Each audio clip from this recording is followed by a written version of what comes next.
Correction du sujet B15, exercice 3 maintenant sur 7 points. Une fois qu'ils sont surgelés, les légumes sont conditionnés en sachets. Les sachets peuvent présenter deux défauts, soit ils sont mal soudés, soit mal étiquetés. Contrôle qualité, on teste un lot de 2000 sachets pris au hasard dans la production. On obtient les résultats suivants, 50 sachets mal soudés, 40 sachets mal étiquetés et un sachet qui présente les deux défauts. Alors on vous demande d'abord, dans une première partie, de compléter le tableau en annexe. Vous allez voir le tableau, c'est un tableau à double entrée, donc avec des colonnes et des lignes. Et évidemment, il faut mettre les nombres correspondants à l'intersection d'une ligne et d'une colonne. Donc, vous allez voir les trois données qui vous sont fournies. 50 sachets mal soudés au total.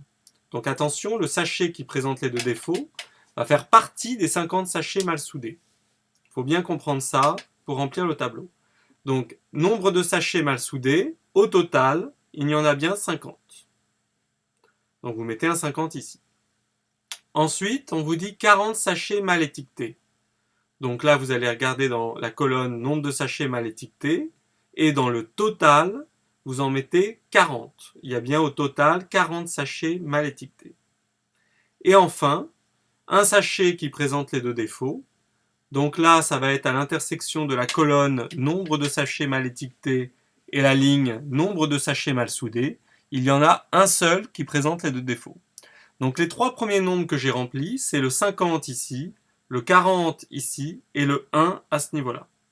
Le 2000, le nombre de sachets total testé, est présent par défaut dans le tableau au départ. Ensuite, d'après la définition du mot total, eh bien vous avez juste des soustractions à faire.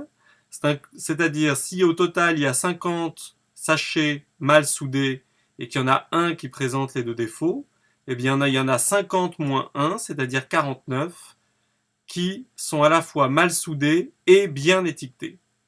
De même, s'il y en a 40 au total mal étiquetés et qu'il y en a un qui présente les deux défauts, eh bien c'est-à-dire qu'il y en a 39 qui sont mal étiquetés, mais bien soudés. Donc vous remplissez ici le 39, 40 moins 1, et ici le 49, 50 moins 1. Pareil pour obtenir ces deux nombres. 1960, on l'obtient en faisant 2000 moins 40, et 1950, on l'obtient en faisant 2000 moins 50. Il reste ce nombre à obtenir, seule case vide. Eh bien, vous faites soit 1950 moins 39, soit 1960 moins 49. Et vous obtenez dans les deux cas 1911. Donc voici comment on remplit le tableau de l'annexe. Ensuite, question 3.2. On prélève un sachet au hasard parmi les 2000 sachets du lot testé. On considère les événements suivants.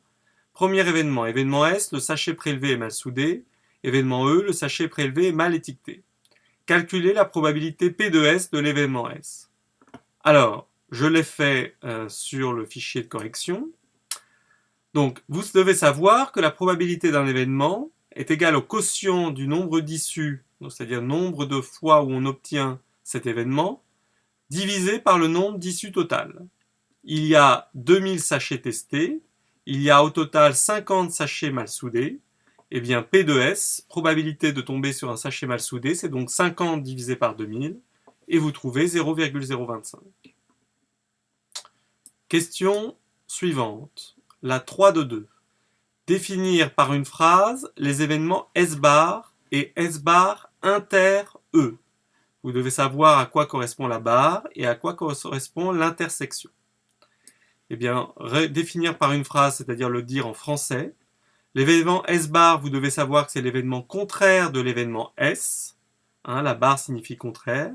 L'événement S étant le sachet prélevé est mal soudé. L'événement S bar, en français, le contraire de mal soudé, c'est bien soudé.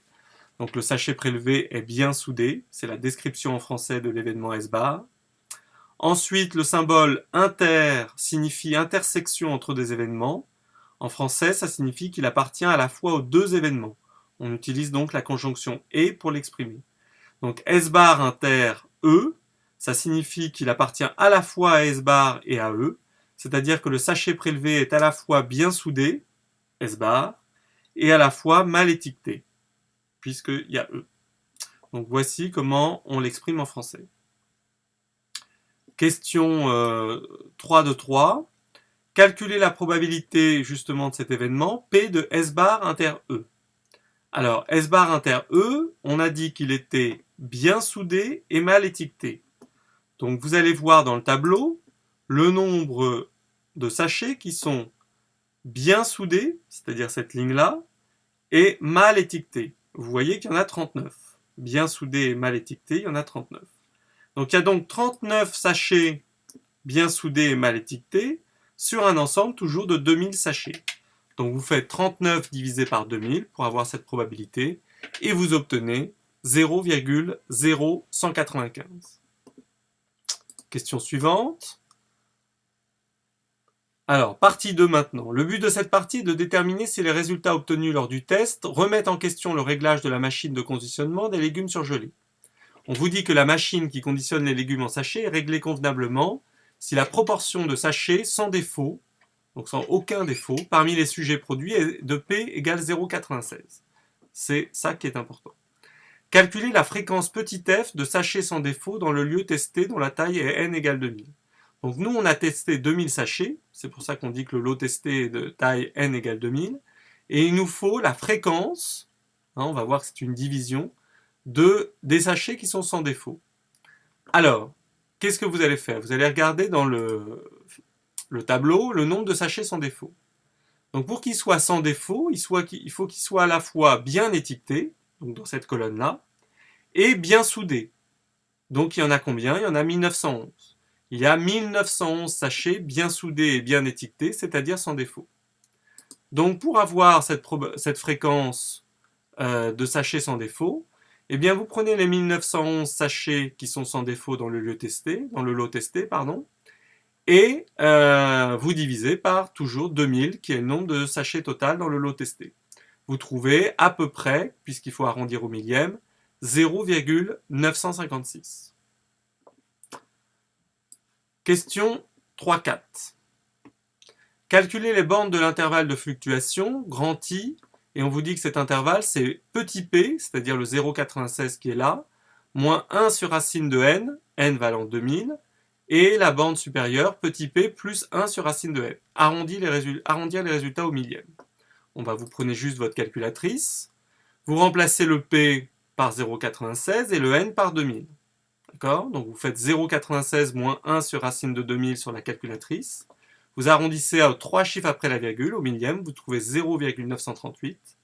Et ensuite, vous faites la même chose avec un plus, et vous obtenez 0,982. Voici l'intervalle de fluctuation demandé. Dernière question, les résultats obtenus lors du test remettent-ils en question le réglage de la machine de conditionnement des légumes surgelés? Justifiez la réponse. Eh bien, comme le P qu'on nous impose, qui doit être la proportion de sachets sans défaut, 0,96, est compris dans l'intervalle de fluctuation, puisque 0,96 appartient à l'intervalle 0,938-0,982, il est bien compris entre ces deux nombres, eh bien le réglage de la machine n'est donc pas remis en question par les résultats obtenus. Voilà pour la correction de l'exercice 3 de ce sujet B15 tombé en juin 2002.